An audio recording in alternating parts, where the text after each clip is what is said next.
Well, here it is, my new Chibson Les Paul. Gonna unbox it here and check it out. In case you don't know, what's a Chibson? Well, it's a Chinese Gibson Les Paul. I bought it from Temu, $247 with tax and shipping, and we're gonna see if this is a real guitar or crap.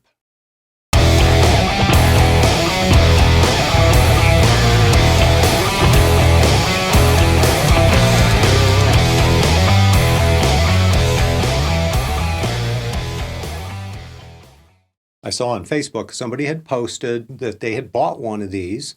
Looked like a pretty nice guitar. Said it was unplayable when he first opened it up, but after it was set up, it's not a bad guitar. So I'm looking on Temu and I'm seeing these things, and frankly, a little bit of the past played into it too. You see, when I was 16, I owned a tobacco sunburst Gibson Les Paul. There I am with my short curly afro hair that I hated. It's probably 1980, my first gig, and there's the guitar, along with the bright red spandex. Well, I sold the thing for $350. The only guitar I ever sold that I regret selling. Well, I'm not in the market to buy a $3,000, $4,000, $5,000 real Gibson Les Paul. Been 40 years, I haven't bought one yet. I don't think I'm going to. And I'm thinking, well, Temu, this Chinese knockoff is illegal in the sense that they're using this Gibson logo. But honestly, if you're buying a $200 guitar off Temu and you think it's a real Gibson Les Paul, you're kind of an idiot. The other issue, of course, is, well, aren't I harming the Gibson Les Paul company by buying this knockoff? And of course, the answer there is no, because I'm not in the market to buy a Les Paul. And I'm not going to buy it because I don't want a Les Paul that bad. However, for $200 and change, I'm willing to check it out. Another thing I should mention that kind of plays into this a bit is that I have had some experience dealing with Chinese-made guitars. Back in the 2000s, I was a partner in a sheet music store online, and we started carrying guitars. We started selling these Chinese-made guitars. It was the Indiana Guitar Company. And the truth of the matter is, even back then, they played pretty well if you set them up. That's the caveat. Of course, out of the box, not so much. You might get lucky. 1 out of 10 might actually be playable.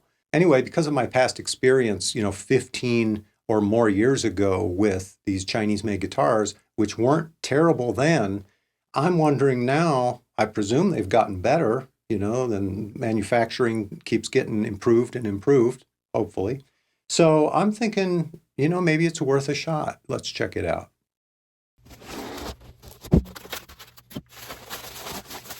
Oh, look at this. It came with a cheap cord. Ooh, that looks pretty nice. And of course, this is here to cover up Gibson. You can't argue with that, right?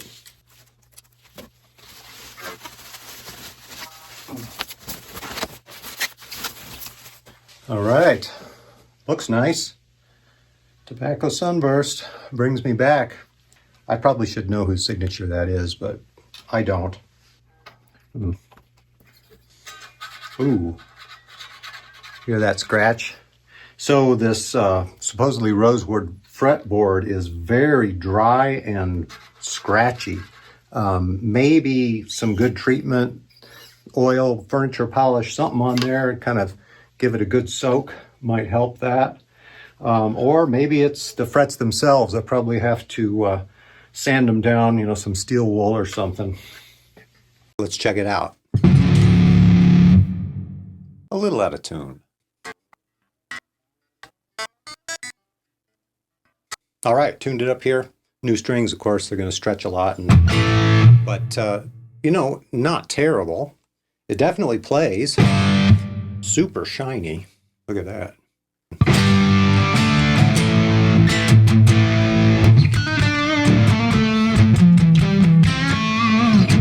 Or maybe more like...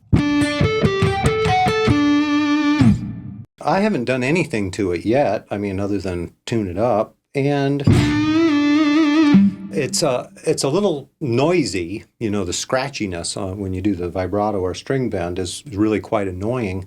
Definitely have to resolve that, but it's actually got pretty good action the way it showed up here, and The neck is quite straight. You know, it's got just a tiny little bend this way. Maybe I could tighten it a hair, but, you know, it's not fretting out.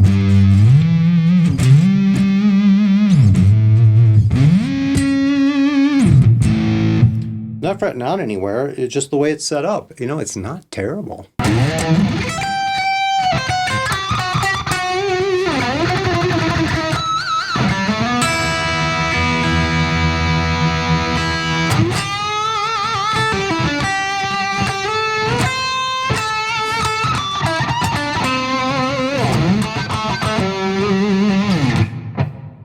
These tuning machines are actually really nice. There's no slack in them at all. They actually feel very precise and solid. Better actually than the tuning machines on my McCarty PRS. The nut, of course, plastic, might want to replace that. But honestly, it is cut well, and it's not too high. It's very consistent. It's very even. So that's nice. I'm probably going to take the pick guard off. I don't like pick guards. And obviously it looks great. The electronics, they don't sound bad. Of course, I'm playing through my Axe FX3. I'm on a 5150 patch, good high gain amp there. But overall, I am pretty impressed. If I picked up a Gibson in a shop and I was playing it and it played like this, I would set it back down, obviously. But, you know, it's all about your expectations. My expectations were it's not going to play well at all. I'm going to have to set it up. And I think that I can get this to be a pretty darn good playing guitar. I am not at all unhappy to have a $200 Chibson, which is why I've got another one on the way. All I need now is a big top hat and hair in my face.